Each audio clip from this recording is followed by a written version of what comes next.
Section 1. You will hear a woman phoning the local council about an abandoned vehicle. First, you have some time to look at questions 1 to 6.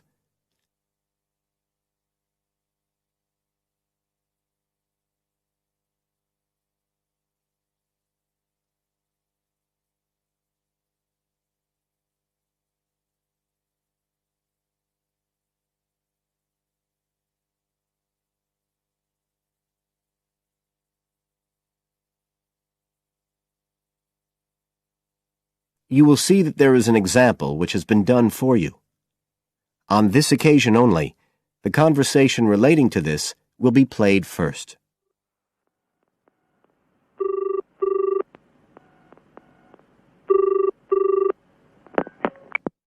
Environmental Health Department, Paul speaking.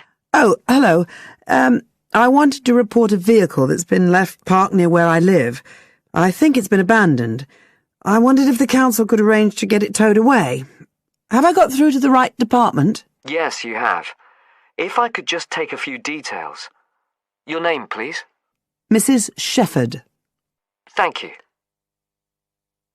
The caller's name is Mrs. Shepherd, so Mrs. Shepherd has been written in the space. Now we shall begin. You should answer the questions as you listen, because you will not hear the recording a second time. Listen carefully and answer questions 1 to 6.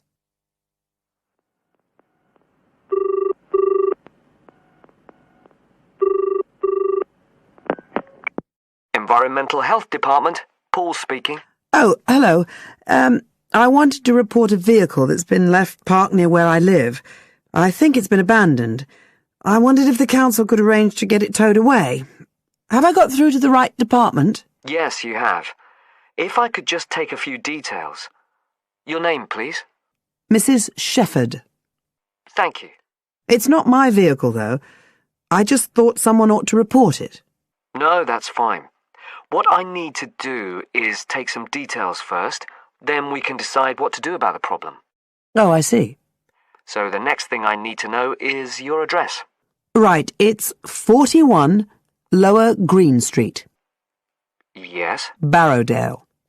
And the postcode's WH4 5JP. Fine. And if I could just ask for a telephone number? It's 01778 552387. I'm out quite a lot, but you can just leave a message on the answer phone if you need to. Or I could give you my mobile number. That's all right, don't worry.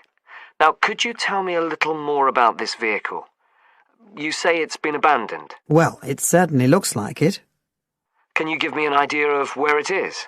Yes, it's near the main road that goes through Barrowdale. Is that the A69? Yes, that's right. Now, there's the primary school just towards the end of the village, and then next to that, next to the children's playground, there's a field, and it's in there. Oh. I wonder how it got in there. Well, there's a gate to allow farm machinery in and out. I thought something ought to be done about it. The children from the school might start playing in the vehicle and lock themselves in or something. Yes, you are quite right to report it. And what type of vehicle are we talking about here? It's a van, actually. You know, the sort with just a couple of little windows at the back. Right. You don't happen to know the make and model, do you? Oh, yes.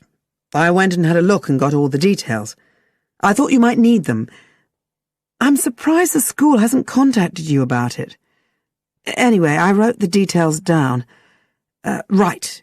It's a Catala, and the model's a Flyer 2000. Is that Flyer? That's right. Very good. And the colour? Well, it's not all that easy to see because it's absolutely filthy. And actually, it looks as if it's had a paint job at some stage. It's blue, but you can just see white underneath where it's been scratched. Right. Well, I'll just make a note of the present colour, and if you could just tell me the vehicle number. Did you make a note of that? Oh, yes. It's S322GEC. Okay. Before you hear the rest of the conversation, you have some time to look at questions 7 to 10.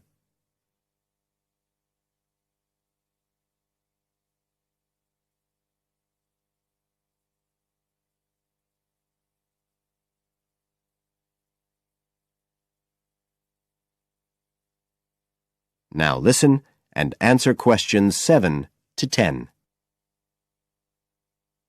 And it sounds as if the general condition of the vehicle isn't too good, from what you say. No, it's pretty poor. It wouldn't be drivable. It's got a flat tire and there's a crack in the windscreen. I reckon someone just wanted to get rid of it. That's usually the way. It's been there for nearly a week. No, it must be 8 days. I remember it was a Sunday morning when I noticed it. It wasn't there the day before. I walk past it most days on the way to the shops. I'd have thought the school would have reported it. Does the field actually belong to the school? No, it's part of Hill Farm Estate. Right. I'll just make a note of that. And I don't suppose you have any information about who might own the vehicle? No, I've no idea. So what will you do now? Well, we'll come and have a look and see if we can trace the owner. And if we can't, the vehicle will be removed as rapidly as the law permits. It could be anything up to 20 days.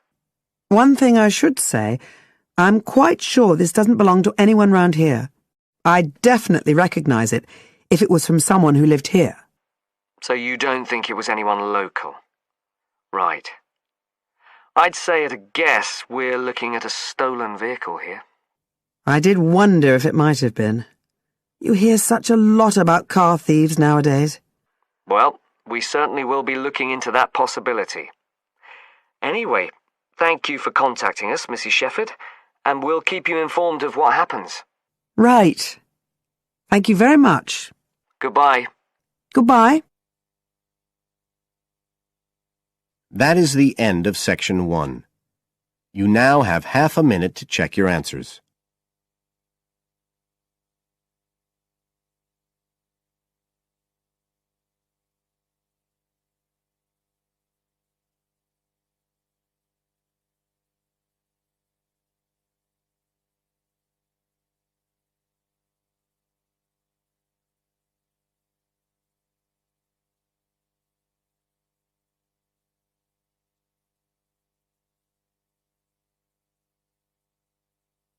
Now turn to Section 2.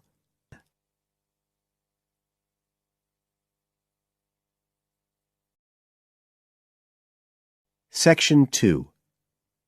You will hear a tour guide talking to a group of tourists who are visiting a historic town on the east coast of the USA. First, you have some time to look at questions 11 to 17.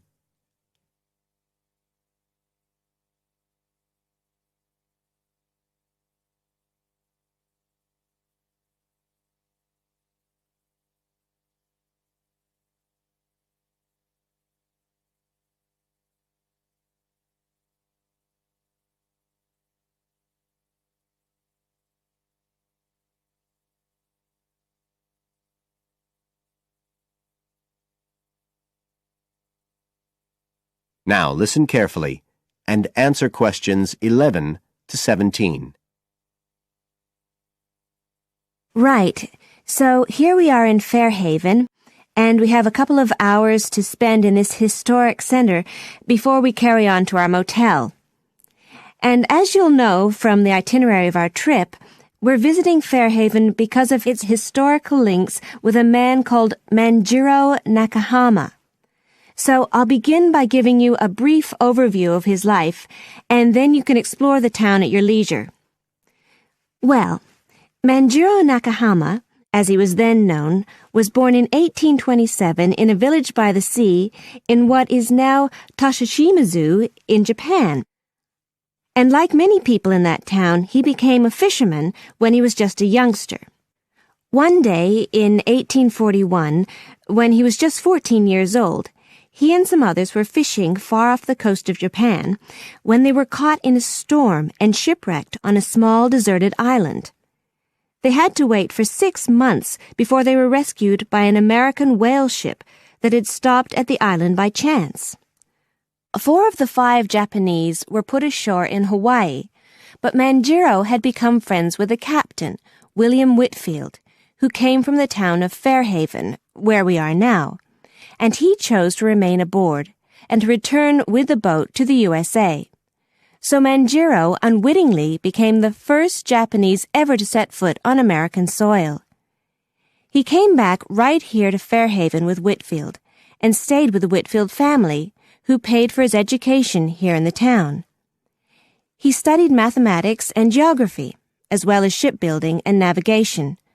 But he missed his mother and his own country, and eventually he went back to Japan, where he had a responsible position as a university teacher, and also served an invaluable role as interpreter during the initiation of relations between Japan and the United States in the middle of the 19th century. But the most interesting thing is that the links between Toshishimizu and Fairhaven have remained and grown stronger over the years, in spite of the distance between them. And in fact, the two places now have the official status of sister cities. Both places are ports, so in fact the inhabitants have a lot in common. There have been a number of visits by the inhabitants of Toshishimizu, in particular at the time of the festival, which is held every 2 years here in Fairhaven to celebrate the life and achievements of John Manjiro. It takes place in the fall, and there's an ever-growing program including drumming, singing, martial arts, and stalls selling Japanese and American food.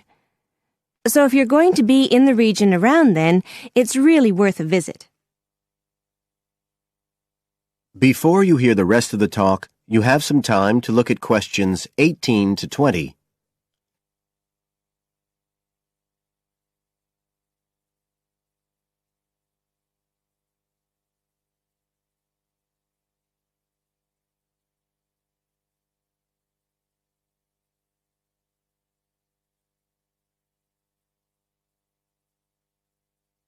Now listen and answer questions 18 to 20. Now, many of the buildings that Manjiro Nakahama knew in Fairhaven are still standing today. And so if you'd just like to hand round some copies of this map, I'll suggest the best route to follow to see them. Okay, so if you look at the bottom of the map, you can see the Millicent Library, and that's where we are now. Now, to follow the John Manjiro Trail, you go out of here along Center Street and then head up Main Street until you get to Pilgrim Avenue. Go down there and turn right at the end. Go straight on, and just on the corner with Oxford Street, you'll see a 2-story house. This is the Whitfield family house, and this is where Manjiro first stayed when he came to Fairhaven. It's still a private residence, so please respect the owner's privacy. Okay, now if you carry on along Oxford Street, then turn left at the end, you'll come to North Street, and about halfway down there is what's known as Old Oxford School. This was the very same school that Manjiro attended when he lived here. It was considered to be the best school in town because of the quality of the building. Unusually, it was built of stone, and the quality of the teaching. Nowadays, it's usually closed, except on special occasions. Go on to the end of North Street and turn the corner onto Adams Street. If you follow the road down back towards the library, you go round a couple of sharp bends, and on the second of these, you can see the School of Navigation, which Manjiro also attended. And if you follow the road on, you'll soon find yourself back here at the library. And I'd suggest you spend some time looking round that too, if you have any time left. Right. Now, does anyone have any questions? That is the end of Section 2. You now have half a minute to check your answers.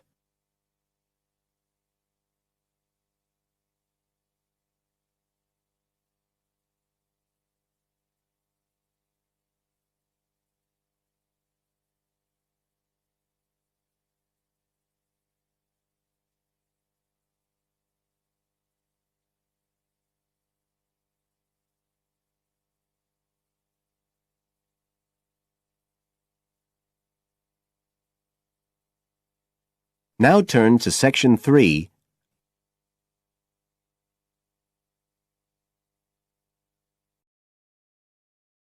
Section 3.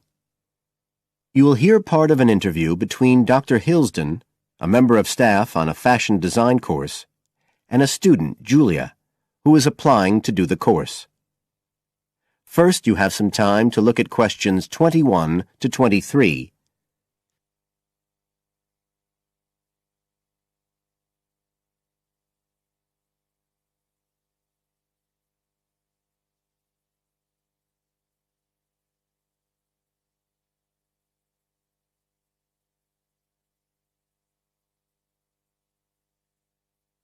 Now listen carefully and answer questions 21 to 23. Right, Julia. So, from your CV and portfolio, and what you've already told me, you seem to be very much the sort of person we're looking for on the postgraduate course. So tell me, you finished your fashion design course in London 4 years ago. Did you think of carrying straight on and doing a higher degree at the time? Yes, but there were financial pressures. So I ended up working in the retail industry, as you can see from my CV. And actually, it was a very useful experience. In what way? Well, I was lucky to get the job with Fashion Now. They're a big store. And one of my priorities was to get as much experience as possible in different areas. So that was good because I had the chance to work in lots of different departments. And having direct contact with the customers meant I was able to see how they reacted to innovation, to new fashion ideas. Because with Fashion Now, a designer might show something in New York or Milan, and there'll be something similar in the shop within weeks. So that was probably the most useful thing for me. Right. And so what's made you decide to do a postgraduate course now? Well, while I enjoyed working at Fashion Now, and I learned a lot there, I felt, the way forward would have been to develop my managerial skills, rather than my skills in fashion design, and I'm not sure that's what I want to do. Yes. When I was doing my degree in London, I'd been interested in women's wear, but I know that there's been a lot of work done in areas like new fabric construction. And though I'm not intending to go too deeply into the technology, I'd be very interested in looking at how new fabrics could be used in children's wear. So I'd like the chance to pursue that line. Yes, good. And are you at all concerned about what it's going to be like coming back into an academic context after being away from it for several years? No, I'm looking forward to it. But I'm basically more interested in the application than the theory. Or at least that's what I've found so far, and I'm hoping the course will give me the contacts and skills I need eventually to set up my own enterprise. I'm particularly interested by the overseas links that the department has. Yes, many of our students look overseas or to international companies for sponsorship of their projects. You now have some time to look at questions 24 to 30.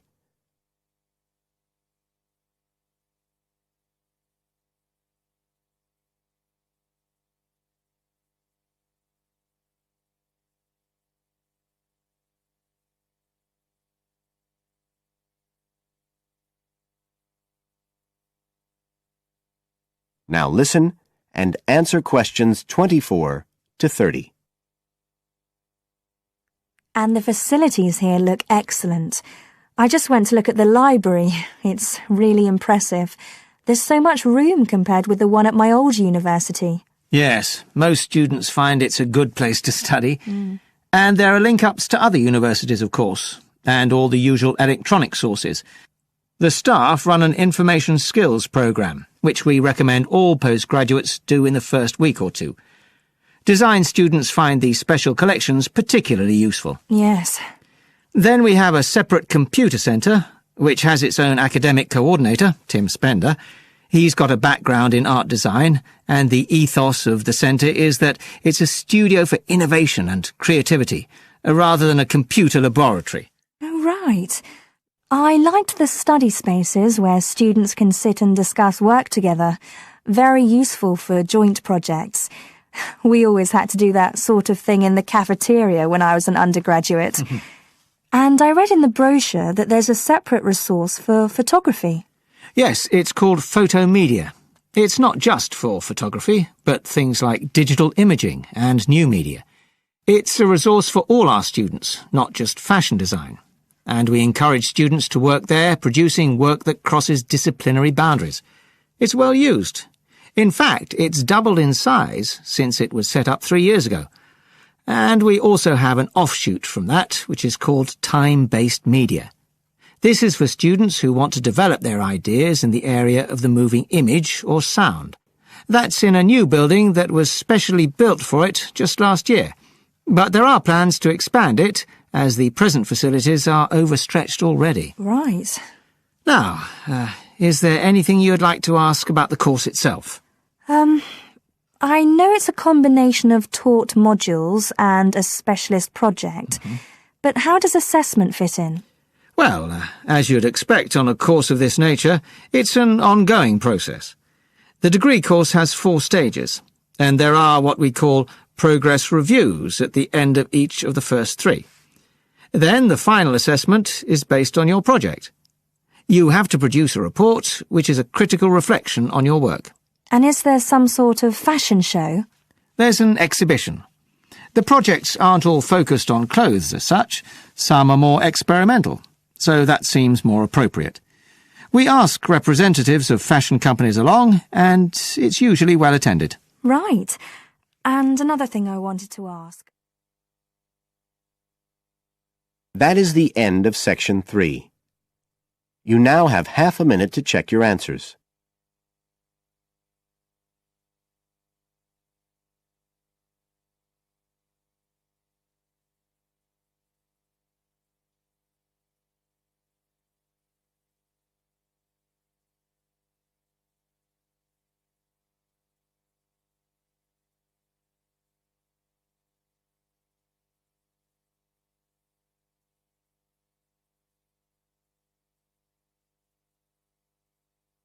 Now turn to section 4.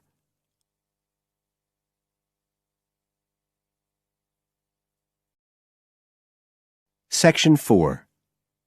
You will hear a lecturer talking about the importance of laughter. First, you have some time to look at questions 31 to 40.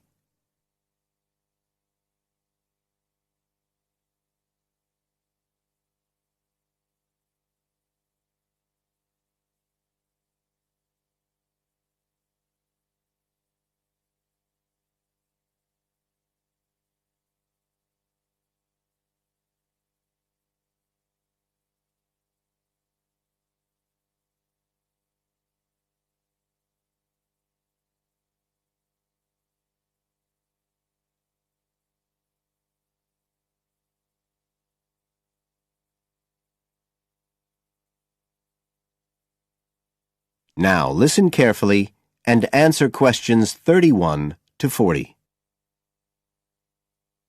Good afternoon, everybody.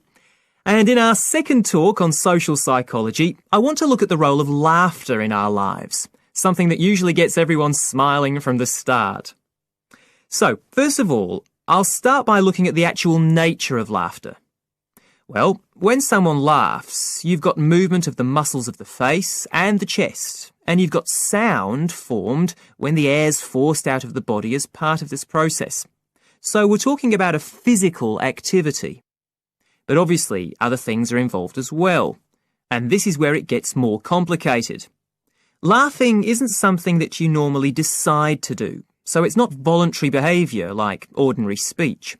Instead, it's regulated by our instincts, rather like the singing of a bird or the roaring of a lion. And once you start to laugh, it can be quite hard to stop. That's not always under your conscious control either. But why do we laugh? Because we find something funny, most of us would say. But in fact, it appears that laughter has little to do with jokes or funny stories. Only about 10% of laughter is caused by things like that. One suggestion is that human laughter may have originally started out as a shared response to signal relief at the passing of danger. And it's true that even these days, laughter's rarely an activity carried out by an individual on his or her own. In fact, people are 30 times more likely to laugh when they're with other people than when they're completely alone. Laughter still seems to be a kind of social signal. It occurs when people are in a group and they're comfortable with one another. And it seems likely that laughter can result in the creation of bonds between the people in the group. And it's precisely because of this social aspect of laughter that people like public speakers and politicians often try to get their audience to laugh. It encourages their listeners to trust them and to connect with them. But this kind of thing, controlling the laughter of a group that is, indicates that there's a link between laughter and power. And this is supported by several studies that indicate that bosses use humour more than their employees. And research has also shown that female listeners are likely to laugh much more if the speaker is male. So it appears that there are gender issues associated with how much we laugh. I should also point out that laughter can be used as a negative signal as well as a positive one. I think we've all probably seen evidence of a group using laughter to exclude someone, to emphasise that they are not accepted. So it's not always a positive type of behaviour either. So what all this goes to show is that laughter is a very, very complex issue.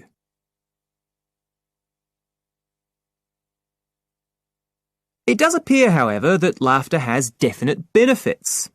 If we look first at the psychological aspects, we know that people often tend to store negative emotions such as anger, sadness and fear, rather than expressing them. And it seems that laughter provides a harmless way for the release of these emotions. But there are also clear physical effects that have been monitored too. For example, laughter is good aerobic exercise. It speeds up heart rate and respiration and raises blood pressure. One researcher suggests that 100 laughs a day is the equivalent of 10 minutes jogging. Laughter also helps prevent the stress that so many people suffer from today, which results from the faster pace of life and all that goes with it. It does this by reducing the levels of hormones in the blood which are caused by stress. And in addition, it is known to increase the levels of chemicals that protect the body from infection or pain, and so it helps to boost the immune system. One interesting study showed that people who had had surgical operations asked for fewer painkillers if they'd been viewing comic films. In fact, research has even shown that the quality of dreams can be positively affected by laughter. A good laugh 10 minutes before going to sleep can prevent you from having bad dreams and give a much more pleasant and restorative night's sleep. So there's now little argument that finding things funny and enjoying a good laugh is extremely beneficial to us all. What we need to consider now are the ways in which laughter can be used as a treatment for people who... That is the end of section 4. You now have half a minute to check your answers.